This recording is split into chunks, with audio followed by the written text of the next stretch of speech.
Boa noite, meus irmãos, minhas irmãs. Estamos aqui mais uma vez, reunidos em nome de Jesus, para manter, acesa a chama do amor ao Evangelho, a Jesus, a Deus e a todos aqueles espíritos que, por amor, estão sempre presentes na nossa vida, nos ajudando, nos consolando, nos orientando, nos intuindo. Percebamos ou não, mas estão, Então, esse mês de junho é um mês em que nós nos lembramos muito de um espírito enviado por Deus, por Jesus, que muito amou, que é Célia Lúcio, a protagonista do livro 50 anos depois, de Emmanuel, psicografado por Chico Xavier, o segundo romance de Emmanuel, onde ele conta de uma reencarnação sua, 50 anos depois em que ele foi o senador Publius Lentulus, há 2000 anos. E essa protagonista do livro é um verdadeiro exemplo de amor e de renúncia, que, aliás, vai protagonizar também, alguns séculos depois, na sua vinda novamente à Terra, no romance Renúncia, de Emmanuel. Ela vem ao lado, de Emmanuel, mas Emmanuel já como um escravo grego.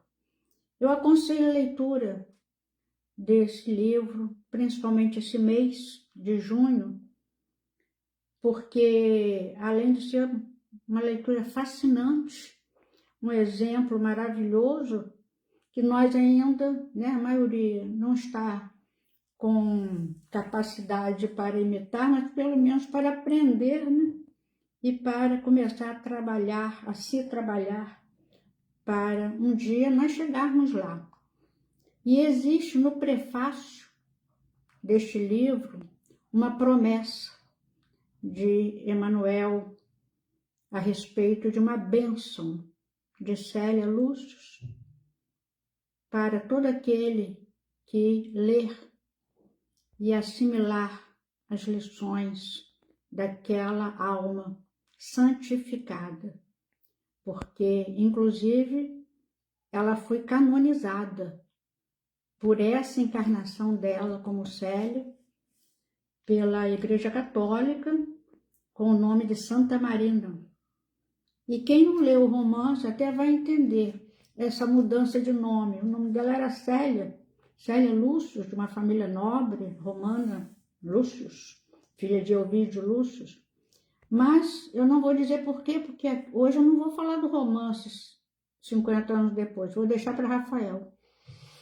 Mas, já que nesse mês a gente se liga mais, a este espírito, esta alma iluminadíssima, eu resolvi trazer para a nossa reflexão desse primeiro sábado de junho o tema amor, que é a essência da nossa vida, que é o ensino básico, das palavras, dos gestos, dos atos de Jesus.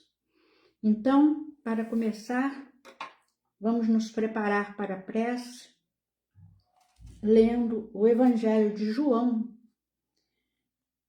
naquela entrevista, que Jesus teve com Nicodemos, que o procurou, para entender melhor as coisas que Jesus falava e fazia. Eu não vou ler o episódio todo, mas Jesus fala da reencarnação com ele. E ele no início não entende, Jesus questiona: tu és mestre em Israel e não entendes estas coisas, né? Se vos falei de coisas terrestres e não credes, como crereis se vos falar das celestiais? Ora, ninguém subiu ao céu, senão o que desceu do céu, o Filho do Homem. Jesus aqui está falando dele próprio, Jesus. E, como Moisés levantou a serpente no deserto, assim importa que o Filho do Homem seja levantado. Está se referindo à cruz, né? À crucificação. Para que todo aquele que nele crê tenha a vida eterna. Porque Deus amou o mundo de tal maneira, e isso aí é uma expressão assim que a gente fica sem alcançar totalmente o sentido, né? Porque Deus amou o mundo de tal maneira, que maneira não alcançamos ainda, que deu o seu Filho unigênito para que todo aquele que nele crê não pereça, mas tenha a vida eterna. Porque Deus enviou o seu Filho ao mundo não para que julgasse o mundo, mas para que o mundo fosse salvo por ele. Quem crê nele não é julgado, mas quem não crê já está julgado, porquanto não crê no nome do unigênito Filho de Deus. E o julgamento é este: a luz veio ao mundo, e os homens amaram antes as trevas que a luz, porque as suas obras eram más. Porque todo aquele que faz o mal aborrece a luz, e não vem para a luz, para que as suas obras não sejam reprovadas. Mas quem pratica a verdade vem para a luz, a fim de que seja manifesto que as suas obras são feitas em Deus. E aí, continuando a nossa preparação, ainda, né, sobre o amor, a gente chega ao Sermão do Monte, através de Mateus, quanto ao mandamento de amar. É Mateus, capítulo 5, versículos de 43 a 48. Ouvistes que foi dito: amarás ao teu próximo e odiarás ao teu inimigo.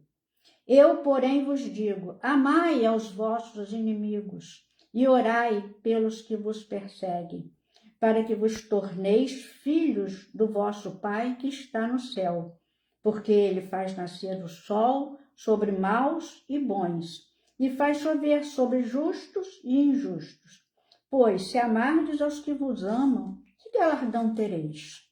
Não fazem os publicanos também o mesmo? E se saudardes somente os vossos irmãos, que fazeis demais? Não fazem os gentios também o mesmo? Sede vós, pois, perfeitos, como é perfeito o vosso Pai Celestial. Então vamos à nossa prece inicial para começarmos a nossa reflexão. Jesus, nosso Mestre, nosso Senhor, aqui estamos reunidos mais uma vez em Teu nome, graças a Deus, para que possamos receber mais uma vez em nossas vidas, em nossas almas, nós espíritos, ainda preguiçosos para o exercício do amor, para que possamos receber um estímulo através de palavras tão importantes, através dos teus mensageiros, através dessas mensagens psicografadas, em maioria, por Francisco Cândido Xavier, o Espírito Emmanuel, nos ensinando sempre com clareza, com objetividade, para que não fiquemos, né, no nosso nível de falta de amor, de compreensão, de gratidão pela Tua vinda, Senhor, que teve uma incompreensão da nossa parte e por isso estamos ainda aqui nessa situação de achar que quem não ama a todos é que está certo, quando na verdade não foi isto que tu nos ensinaste. Então que possamos mais uma vez, com a tua bênção, refletir sobre as tuas palavras, Senhor, que são a vida para nós. Assim seja. Meus irmãos, nós estamos assim, um pouco, eu, estou assim, até com dificuldade de falar sobre um tema tão importante na nossa vida, tão essencial para o nosso caminho, para a nossa caminhada, para os nossos passos. Fui procurar algumas mensagens, algumas palavras, porque os cristãos, em geral, não só os espíritas, sabem desses ensinamentos, das tuas palavras, da necessidade que tu nos mostraste, Senhor, de amar. E a gente vê um ensino de Jesus, estou falando agora para todos aqui que estão nos ouvindo, uma escala de amor.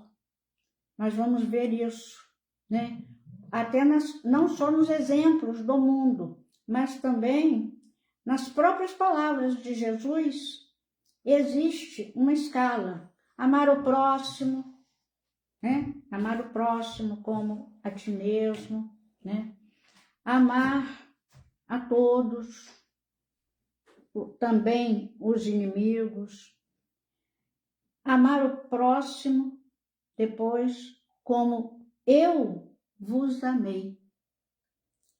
Quando que nós alcançaremos esse estágio de amor?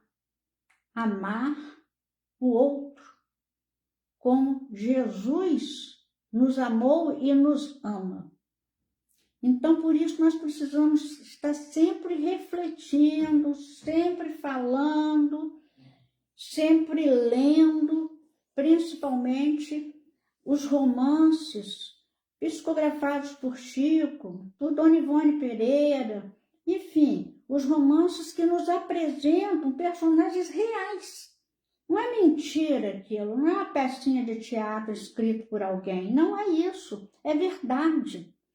Então, esses trabalhadores do Cristo, os psicógrafos e os espíritos que ditaram esses romances, estão trabalhando a nosso favor, estão nos trazendo exemplos reais da necessidade do amor, do perdão, enfim, de desenvolver em nós as virtudes ensinadas por Jesus. Um desses trabalhadores, a quem muito devemos, é o Vinícius, que Rafael sempre usa aqui, mas que ele não escreve, ele não é um médium que psicografe. É lógico que ele é um médium intuitivo, ele é muito intuído, muito bem intuído, mas ele não psicografa mensagem de nenhum espírito. Ele escreve do coração e da mente dele. E ele tem, num dos seus livros, que é o Nas Pegadas do Mestre, ele tem um capítulo, intitulado O Verbo Amar. Não é o único. Ele escreve em vários capítulos, não só nesse livro, mas em outros também, sobre esse verbo. Então a gente vê aí a importância que ele dá, ao verbo amar, porque é importante essa lição para nós, para todos os cristãos, todos aqueles que querem, estão pretendendo, seguir Jesus, embora seja tão difícil para nós nesse estágio evolutivo em que nós nos encontramos, é difícil, sim, seguir Jesus. E até ele pergunta, eu até anotei aqui no papelzinho, ele pergunta sobre a parábola do bom samaritano que Jesus conta, que na verdade não aconteceu, mas acontece, né? E Jesus falou através de parábolas para dar os seus ensinos de forma que todos compreendessem. E ele usa essa parábola do bom samaritano, ele, Vinícius, perguntando assim: o homem socorrido pelo samaritano na parábola seria bom, justo, amorável, ou seria mau, iníquo e perverso? Porque Jesus, quando narra essa parábola, ele não fala quem é esse homem, e ele apresenta um homem despido, quer dizer, que não seria reconhecido nem pelos trajes. Ele não tinha nada, ele estava ali caído, quase morto, sem nenhum ponto de identificação, para nos mostrar a necessidade de socorrer qualquer um que esteja em estado de necessidade.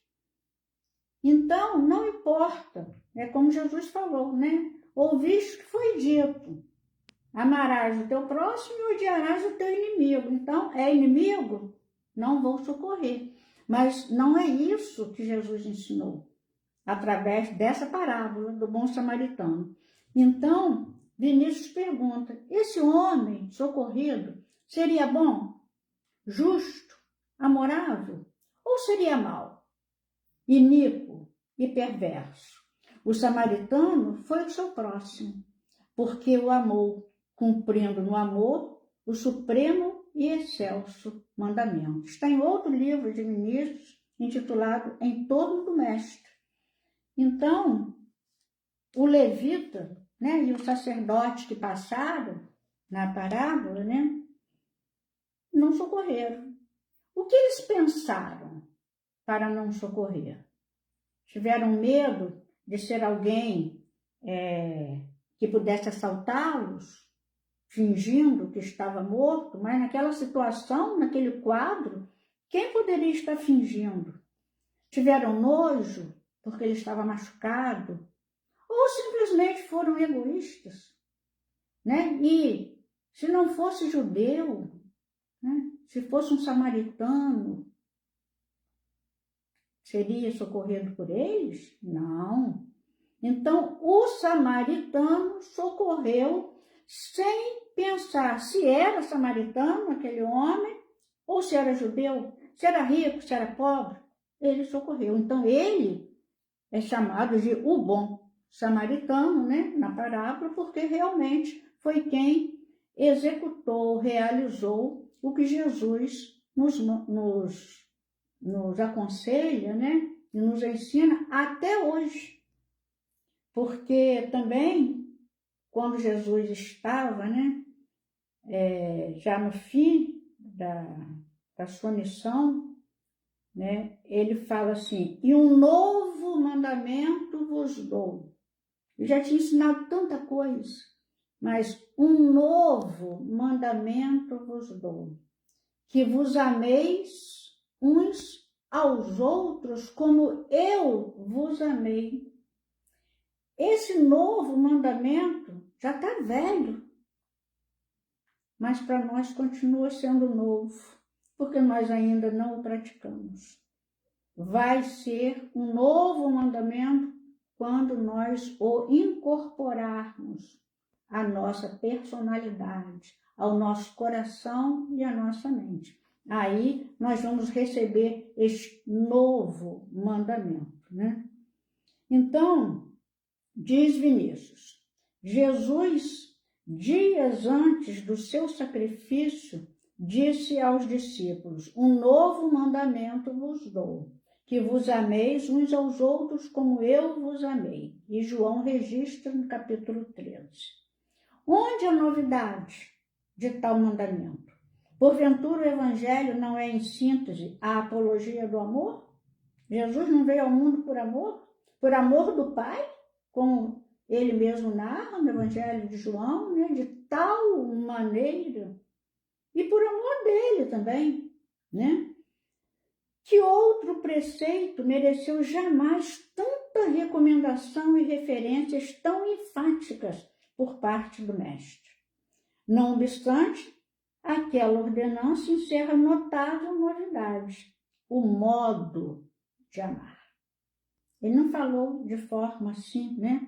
Jesus não só prescreveu o amor, mas também a maneira de amar, dizendo: amai-vos como eu vos amei. Ele já colocou num patamar, né, que ainda está inalcançável para nós, mas ele colocou esse patamar. É esse o nosso objetivo, o objetivo da nossa ascensão, do nosso compromisso com o sentimento. Amar, todos os seres amam, escreve Vinícius. A vida, sob qualquer forma, debaixo de qualquer aspecto que se nos apresente, é sempre expressão de amor. Amar é a grande lei da natureza. O amor é atributo inseparável da vida. À medida que ela evolve para planos mais elevados, o amor transcende, assumindo modalidades várias. Daí, os diversos modos de amar. O verbo amar tem muitos paradigmas. A fera ama. A leoa defende com solicitude seus cachorrinhos e por eles se bate até a morte. A galinha, expondo seus rigores do tempo, acolhe sob as protetoras asas os seus pintainhos. Cuida com desvelo de lhes arranjar alimentos. Priva-se daqueles que lhes são mais apetitosos, reservando-os para eles. Tudo isto não é senão manifestações de amor, e a gente sabe também que o pelicano, né, é um exemplo impressionante de amor, porque quando a mãe, né, o pelicano, a mãe, não encontra mais alimento para os filhos, ela rasga o próprio peito e se dá como alimento para os filhotes. Mas a leoa não cuida dos cachorrinhos de outra leoa. Atualmente a gente já vê isso. A gente vê uma evolução nisso aí. Como cuida dos seus. A galinha se arrepia e ameaça os pintainhos de outra ninhada quando estes invadem a zona onde ela e os seus estão ciscando. É que os animais inferiores amam com egoísmo. Neles, o amor não brilha em sua pureza. O diamante ainda está em estado de carvão. O instinto de conservação próprio e da prole, raiz do egoísmo, predomina fortemente. No homem se verificam os vestígios daquele instinto. Infelizmente. Alguns há que os possuem acentuadamente, quase como o animal. Para esses, o verbo... Aí, eu, como fui professora, né, de português, eu achei esse texto interessantíssimo, porque Vinícius nos dá uma lição de predicação verbal. É muito interessante isso. Quer dizer, o verbo que precisa de complemento, que não precisa, verbo intransitivo, transitivo direto, indireto, defectivo. Ele nos dá uma aula de português aqui muito interessante. Então, aqui começa a aula. Para esses, aqueles que possuem acentuadamente os vestígios daquele instinto, né, de eu e os meus, né, o verbo amar é intransitivo. O que é um verbo intransitivo? É aquele cuja ação não alcança nenhum alvo, não tem alvo, para ali. Então, fulano morreu. Né? Morreu o quê? Né? Então, não tem objeto direto, não tem objeto indireto, não tem alvo. A ação do verbo não tem um alvo, né? Então, é intransitivo. Então, para esses, o verbo amar é intransitivo. Sua ação não vai além, concentra-se neles mesmos e nos membros mais chegados da família. É uma forma de idolatria. Outros há para os quais o verbo amar é defectivo. O que é um verbo defectivo? É aquele que não é conjugado em todas as pessoas e todos os tempos. Por exemplo, os verbos que indicam fenômenos da natureza não são conjugados em todas as pessoas, né? Não existe eu chovo, né? Então, como nos verbos existem pessoas e tempos derivados de outras, quando falta uma pessoa, faltam às vezes tempos inteiros. Esses são os verbos defectivos. Faltam-lhe certos tempos, números e pessoas. Escreve Vinícius. Amam para corresponder às simpatias ou mesmo obedecendo a motivos mais ou menos interesseiros. Para outros ainda, o verbo amar é passivo, quer dizer, é empregado na voz passiva, né? Amam platonicamente, com frieza, sem demonstrações positivas ou práticas, abstraem-se do mal, mas não realizam o bem como fruto do amor. Então, como a gente aprende, né, no Livro dos Espíritos, não basta não fazer o mal, é preciso fazer o bem. Mas esses, para os quais o verbo amar é passivo, eles não fazem o mal, mas também não fazem o bem, né? Todos esses são paradigmas transitórios, que culminarão um dia no paradigma por excelência, o único compatível com a natureza do verbo amar, que é Jesus Cristo. Então, Jesus Cristo é o paradigma do verbo amar. E a gente vê no Livro dos Espíritos a pergunta de Kardec, né? Quem é o modelo? Quem é o guia para a humanidade? E os Espíritos respondem, Jesus. Jesus é o nosso modelo e guia. É Ele, só Ele. Precisamos aprender com Ele a conjugação daquele verbo. Quando eu for levantado no madeiro, então atrairei todos a mim.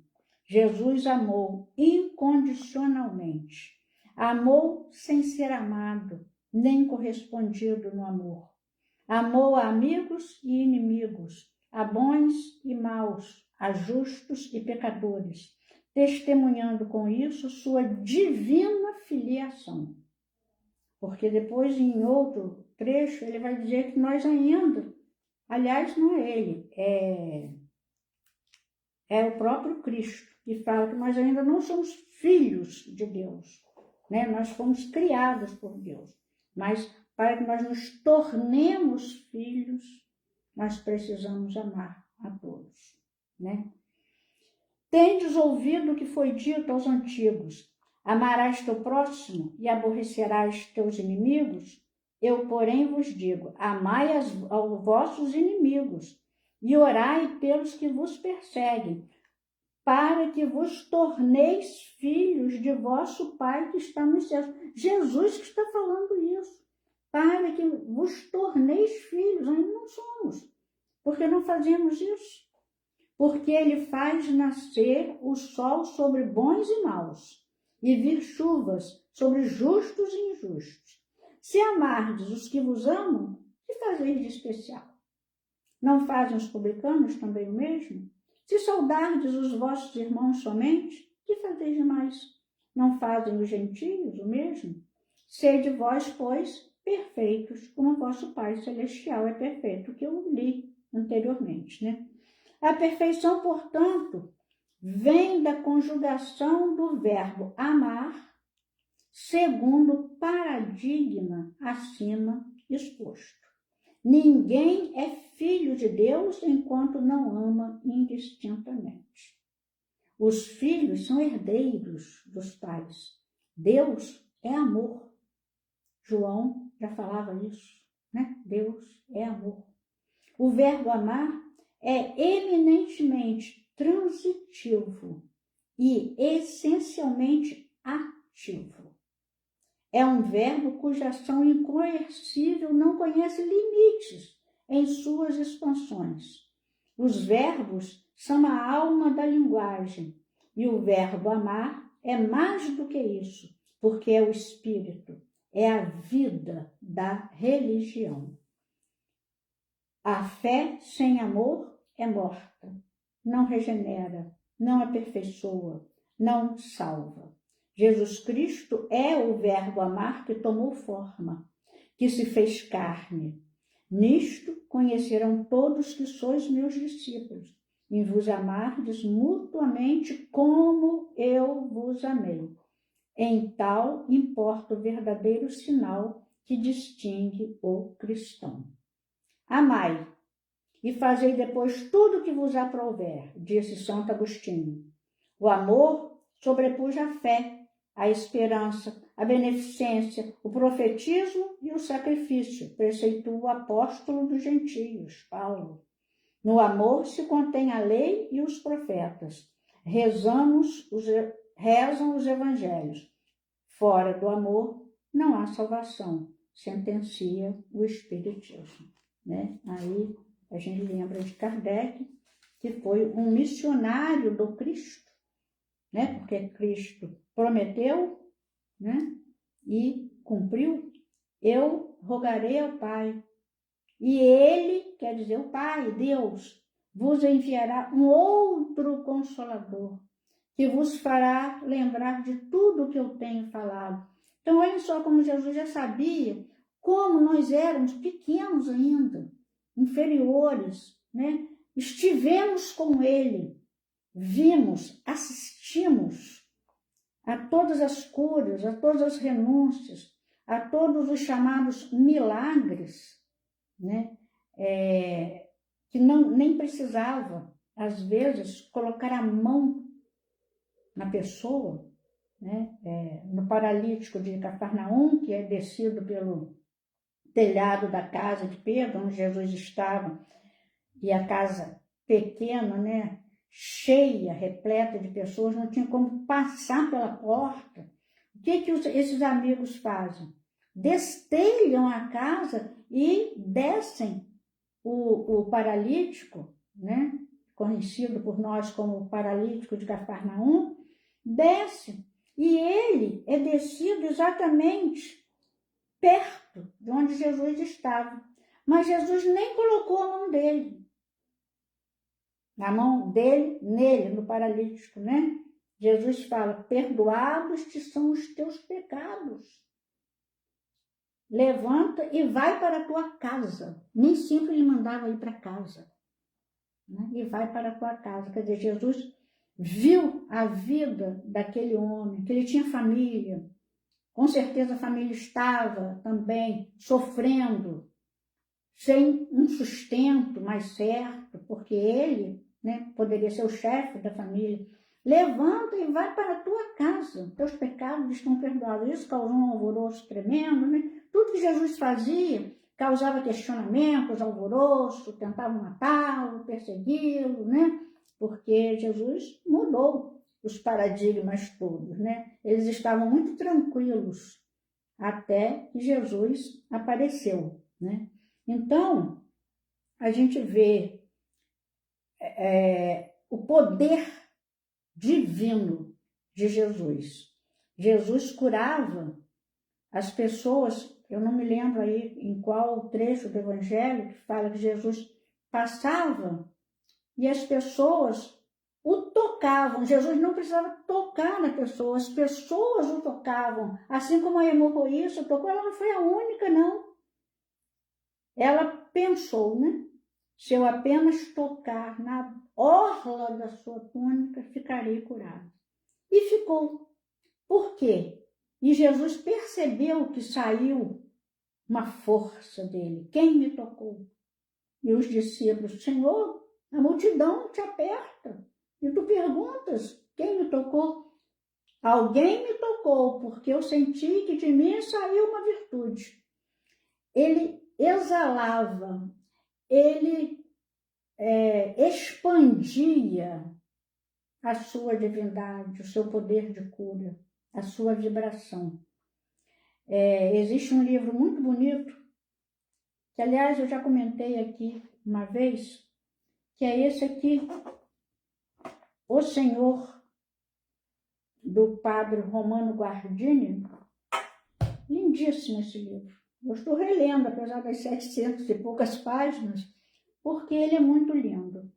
E ele fala, ele narra no capítulo os enfermos, ele narra que naquele dia estava um sol quente e à tardinha começou a soprar uma suave brisa no entardecer.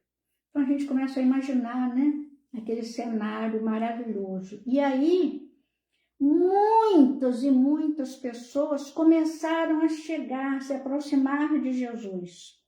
Isso em Cafarnaum também, né?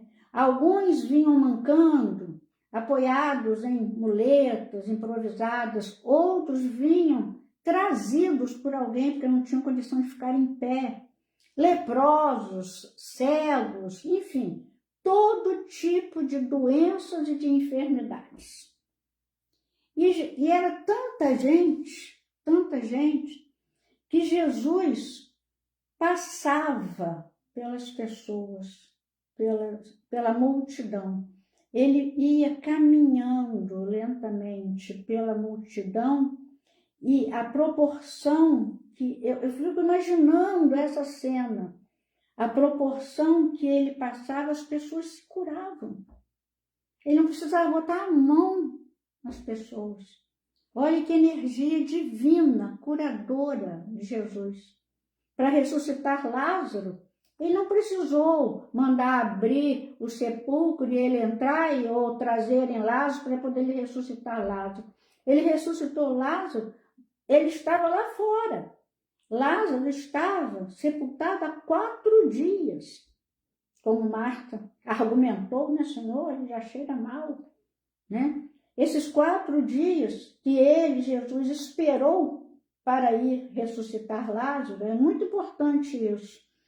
Porque quando ele recebeu a notícia da morte de Lázaro, né, que as irmãs mandaram avisar, ele não estava em Betânia, ele não estava lá na Judéia, ele estava na Galileia, ele estava em Jerusalém. E aí ele falou, esta doença não é para a morte, mas ele não disse que Lázaro não estava morto. Os discípulos entenderam isso. Se ele está doente, então não precisamos ir lá, ele vai ficar bom. Aí Jesus narra João, não, Lázaro morreu, Lázaro está morto. E mesmo sabendo disso, ele ficou mais 2 dias lá. Por que que Jesus fez isso? Né? E aí, até chegar a Betânia, levava-se 2 dias de caminhada, né? Porque havia uma crença entre os judeus que a alma da pessoa só abandonava o corpo no 4º dia. Olhem só que detalhe importante. Jesus esperou chegar o 4º dia para ressuscitar Lázaro. E foi realmente uma coisa inédita, porque Jesus mesmo falou. E eu me alegro que assim tenha sido, para que vós creiais. Ele falou para os próprios discípulos. Me alegro que assim tenha sido, para que vós creiais. E foi uma ressuscitação realmente, porque outros doentes, outros aparentemente mortos, né, em catalepsia, como a filha de Jairo, como o filho da viúva de Naim, que tinham acabado de morrer e que poderiam estar em estado cataléptico, principalmente a menina, né? Ela tinha acabado de morrer quando Jesus já estava indo para a casa de Jairo, né? Ele não, ele estava há 4 dias. E essa ressuscitação é que causou uma confusão muito grande. As outras não, porque não foram tão graves, a situação não foi tão grave e tão evidente do poder de Jesus. Tanto que começaram a perseguir Lázaro, assim como conseguiram perseguir Jesus, queriam matar os 2. Lázaro recebeu injúrias, e perseguições. Um dia, na parte externa do templo, pegaram ele, bateram nele, porque ele era a prova viva do poder de Jesus. Né? Por que os outros não perceberam isso, não vivenciaram isso? Porque realmente Lázaro foi ressuscitado.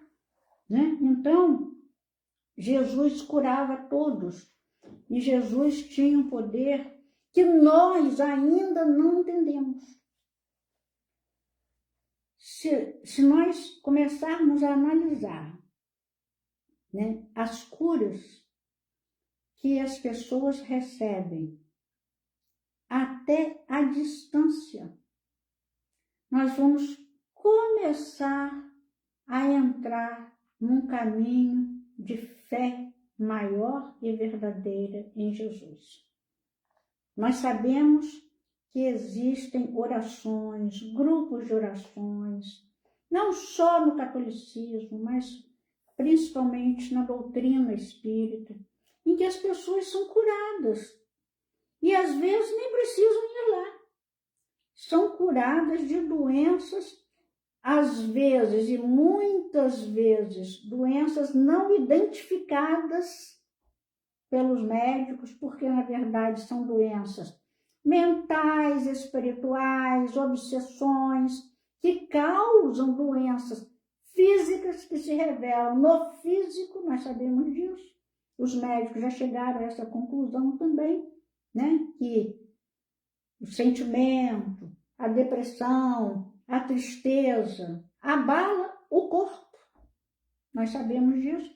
E muitas pessoas são curadas. Se os espíritos que nos protegem, que trabalham em nome das doutrinas, do catolicismo, do protestantismo, do espiritismo, se esses espíritos, que são espíritos do bem, de luz, em nome de Jesus, se eles conseguem fazer isso, mas eles não são o Cristo, por que Jesus não conseguiria? Né? Então, é porque nós somos muito orgulhosos e começamos a analisar as coisas que Jesus fez, os acontecimentos, os chamados milagres, começamos a dizer que é em sentido figurado, é uma metáfora, é um símbolo. Não é não, gente. É verdade. É verdade. A multiplicação dos pães, por exemplo, e peixes, né? Não é um símbolo, não. Porque o próprio Jesus adverte as pessoas. Vós me procurais porque vós vos saciastes do pão e do peixe. Por que Jesus iria falar isso? Ele saciou com a multiplicação dos pães e peixes, e depois, quando eles atravessaram o lago, né, pegaram os barquinhos lá e tal, e foram encontrar com Jesus, Jesus pergunta: por que vocês estão me procurando? Vocês estão me procurando por mim mesmo? Né? Ou porque eu os alimentei? Jesus pergunta isso. Então Jesus ia mentir?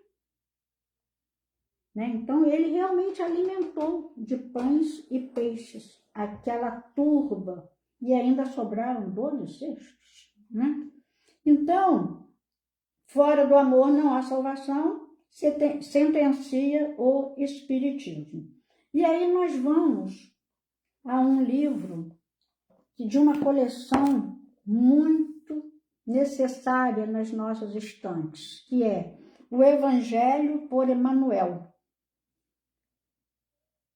Todos os textos de Emmanuel estão nessa coleção, um volume de cada evangelista.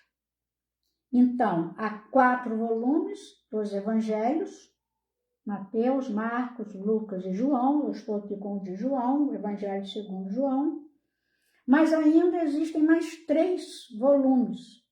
Um das cartas de Paulo, outro das outras cartas em geral, porque existem várias cartas, né? E das cartas apostólicas, dos apóstolos, carta de Pedro, de vários, né? Timóteo. E existe um último que é do Apocalipse. Então, são 7 volumes, todos com uma coleção completa de textos de Emmanuel comentando todas essas passagens. É uma coleção que nós precisamos ter nas nossas estantes, né? Porque agrupa tudo. Então, nós vamos à página 184 aqui, onde ainda no nosso assunto, né, muito importante, escrito por Emmanuel, sobre esse novo mandamento, porque ele é o máximo, é o degrau, né, máximo de amor que Jesus nos orienta a exercitar, né? Assim como eu vos amei. Então, aqui até está em outra ordem. Que vos ameis uns aos outros, assim como vos amei, que também vos ameis uns aos outros. O novo mandamento. A leitura despercebida do texto induzirá o leitor a sentir nessas palavras do Mestre a absoluta identidade com o seu ensinamento relativo à regra áurea. Entretanto, é preciso salientar a diferença. O ama a teu próximo como a ti mesmo é diverso do que vos ameis uns aos outros como eu vos amei. Ele dá, né, Jesus, um paradigma, né? O primeiro institui um dever, em cuja execução não é razoável que o homem cogite da compreensão alheia. O aprendiz amará o próximo, como a si mesmo. Jesus, porém, engrandeceu a fórmula, criando um novo mandamento na comunidade cristã. O Mestre refere-se a isso na derradeira reunião com os amigos queridos na intimidade dos corações. A recomendação que vos ameis uns aos outros, como eu vos amei, assegura o regime da verdadeira solidariedade entre os discípulos, garante a confiança fraternal e a certeza do entendimento recíproco. Em todas as relações comuns, o cristão amará o próximo como a si mesmo, reconhecendo, contudo, que no lar de sua fé conta com irmãos que se amparam efetivamente uns aos outros. Esse é o novo mandamento, que estabeleceu a intimidade legítima entre os que se entregaram ao Cristo, significando que, em seus ambientes de trabalho, há quem se sacrifique e quem compreenda o sacrifício, quem ame e se sinta amado, quem faz o bem e quem saiba agradecer. Em qualquer círculo do Evangelho em que essa característica não assinala as manifestações dos companheiros entre si, os argumentos da Boa Nova podem haver atingido os cérebros indagadores, mas ainda não penetraram o santuário dos corações.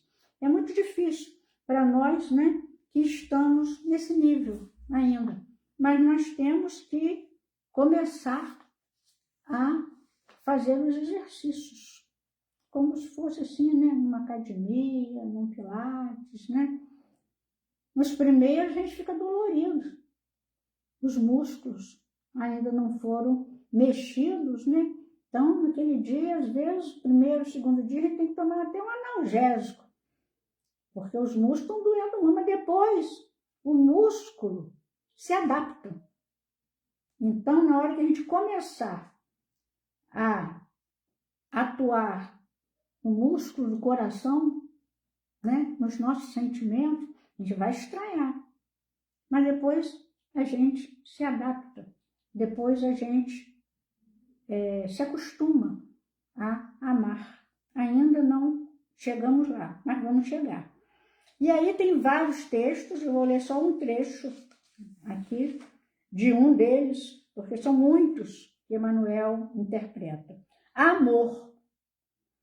O amor puro é o reflexo do Criador em todas as criaturas. Deus nos criou por amor. E amou o mundo de tal maneira que enviou o seu Filho. Não bastou nos criar. Ele amou de tal maneira o mundo, né? Não é só a terra, não. Mas ele aqui está se referindo à terra, né? Que enviou o seu Filho. E Jesus, então, explica lá Emmanuel, no caminho da luz, conseguiu, né, sob as vistas do Pai, criar a terra, o nosso mundo, a nossa casa. Por enquanto, né? Um dia a gente vai para outros mundos, né? Brilha em tudo, e em tudo palpita na mesma vibração de sabedoria e beleza. É fundamento da vida e justiça de toda a lei. Mais adiante, cada ser é acalentado no degrau da vida em que se encontra. Cada um tem as suas necessidades de amor. Por isso é muito bonito e útil, né? Essas visitas que os grupos religiosos fazem, espíritas, protestantes, católicos, né? Aos hospitais, às enfermarias, às pessoas que às vezes nem recebem visitas, estão lá abandonadas, né? Então, isso é amor. As pessoas cantam, oram, quando permitido, levam coisas para comer, para beber, levam roupas, agasalhos, nos asilos, né, nos idosos, orfanato. É coisa mais triste do que um orfanato. Então, cada ser é acalentado no degrau da vida em que se encontra. O verme é amado pelo Senhor, que lhe concede milhares e milhares de séculos para levantar-se da viscosidade do abismo, tanto quanto o anjo, que o representa junto do verme. A seiva que nutre a rosa é a mesma que alimenta o espinho dilacerante. Na árvore em que se aninha o pássaro indefeso, pode acolher-se a serpente. E assim ele vai falando. O amor, repetimos, é o reflexo de Deus, nosso Pai, que se compadece de todos e que a ninguém violenta, embora, em razão do mesmo amor infinito com que nos ama, determine que estejamos sempre sob a lei da responsabilidade que se manifesta para cada consciência de acordo com as suas próprias obras. Eis porque Jesus, o modelo divino, enviado por ele à Terra, para clarear-nos a senda, em cada passo de seu ministério, tomou o amor ao Pai por inspiração de toda a vida, amando sem a preocupação de ser amado e auxiliando sem qualquer ideia de recompensa. Ele até, na hora da crucificação, nos amou tanto que pediu ao Pai que nos perdoasse. Né? Esse é o verdadeiro amor. Né? E aí, para terminar, nós vamos ainda com Emmanuel sobre o amor, né? Lembrar que Jesus perguntou a Pedro, já, né, depois da crucificação, né? Jesus diz a ele pela terceira vez: Simão, filho de João, tu me amas? Pedro entristeceu-se por lhe ter dito pela terceira vez: tu me amas? E lhe diz: Senhor, tu sabes todas as coisas, tu sabes que te amo. Jesus lhe diz: alimenta as minhas ovelhas. Há umas traduções que falam: apacenta as minhas ovelhas, quer dizer, toma conta, né? Ele estava ali confirmando Pedro como o coordenador do apostolado ali, né? Que coordenaria os outros apóstolos, né? Mas qual a condição para que Pedro fosse realmente confirmado como o coordenador da do trabalho de Jesus, aquele que seria o representante do Cristo junto às pessoas, né? O amor. Foi a única condição. E é isso que Emmanuel fala, analisa, né? Ele não perguntou se Pedro estava mais calmo, se Pedro era menos impulsivo, se Pedro tinha aprendido mais coisas. Emmanuel vai falar melhor do que eu, lógico. Aos aprendizes menos avisados, é estranhável que Jesus houvesse indagado do apóstolo 3 vezes quanto à segurança do seu amor. O próprio Simão Pedro, ouvindo a interrogação repetida, entristecera-se, supondo que o mestre suspeitasse de seus sentimentos mais íntimos. Contudo, o ensinamento é mais profundo. É lógico que Jesus sabia que Pedro amava. Jesus nos conhece a todos profundamente. Naquele instante, confiava-lhe Jesus o ministério da cooperação nos serviços redentores. O pescador de Cafarnaum ia contribuir na elevação de seus tutelados no mundo, ia apostolizar, alcançando valores novos para a vida eterna. Olha que missão importante. Muito significativa, portanto, a pergunta do Senhor nesse particular. Jesus não pede informação ao discípulo com respeito aos raciocínios que lhe eram peculiares, não deseja inteirar-se dos conhecimentos do colaborador. Você conhece mais isso? Já aprendeu mais isso? Nada, não perguntou nada disso relativamente a ele. Não reclama compromisso formal. Pretende saber apenas se Pedro o ama. Olha que coisa, que texto de Emmanuel. Deixando perceber que, com o amor, as demais dificuldades se resolvem. O amor é o remédio para tudo. Se o discípulo possui suficiente provisão dessa essência divina, porque o amor é uma essência divina, a tarefa mais dura converte-se em apostolado de bênçãos promissoras. É imperioso, desse modo, reconhecer que as tuas conquistas intelectuais valem muito, que as tuas indagações são louváveis, mas, em verdade, somente serás efetivo e eficiente cooperador do Cristo se tiveres amor.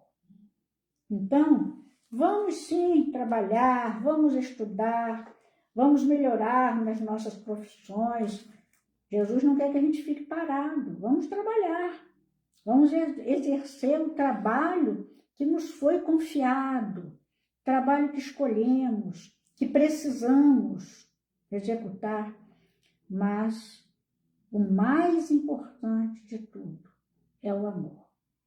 Então, meus irmãos, que fique, né, essa mensagem de hoje no mês de Célia Lúcio, lembrando também que existem parábolas de Jesus que mostram muito o amor do Pai, aquelas 3 parábolas da misericórdia divina, né, ou do amor divino, a parábola da ovelha desgarrada, da dracma perdida e do filho pródigo, se assemelham, são contadas uma perto da outra para mostrar o amor do Pai. Mas com uma dracma, simbolizando, né, as coisas materiais ali, a ovelhinha desgarrada, aquele que sai, né, da linha, aqueles que começam na igreja, começam no grupo espírita, começam no culto, abrem até uma célula em casa, né, mas depois param, né. Essas ovelhas desgarradas, o pai vai lá, o pastor vai lá buscar. Jesus vai buscar. Ele se diz o bom pastor. Eu sou o bom pastor. Eu conheço as minhas ovelhas. Então, são as 3 parábolas da misericórdia divina. Não é porque uma ovelha se desgarrou que o pastor deixa, não. O pastor vai lá buscar. E dizem os comentaristas de Evangelho que quando o abismo em que a ovelha caiu, né, ao se desgarrar, é muito difícil de acesso para o pastor, ele envia o cão.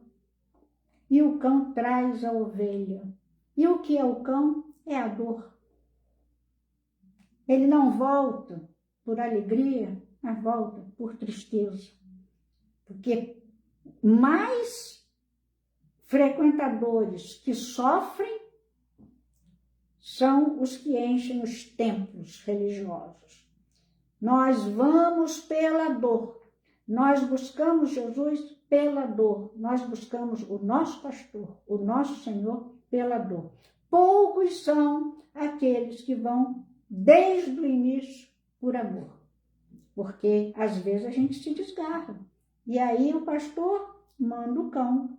O cão busca, acha, encontra a ovelha e traz na boca e entrega ao pastor. Que imagem, né? Forte, mas verdadeira. Então, existem muitas parábolas que falam do amor do Pai, do amor do Cristo por nós, da necessidade de nós estarmos em paz porque amamos, em paz porque perdoamos, em paz porque fizemos o bem, mesmo aquela pessoa que aparentemente não merece, mas às vezes merece. Quem sabe se nós não somos devedores daquela pessoa, de coisas que fizemos em outra encarnação, então a pessoa merece. Nós não podemos julgar assim as pessoas. Ah, não vou perdoar não, porque ela não merece. Merece. Não sabemos por que estamos nessa situação de ter que perdoar, mas é para o nosso próprio bem, não é para a pessoa. Né? Então, que a gente possa entender melhor essa questão do amor que Jesus veio nos ensinar. Que ele esteja presente em nossos corações, em nossas vidas, e por tudo nós agradecemos e encerramos nessa noite, primeiro sábado do mês de junho, agradecendo também a Célia Lúcius, a sua vinda à Terra, com seu exemplo de imenso e cristão amor. Boa noite, fiquem com Deus.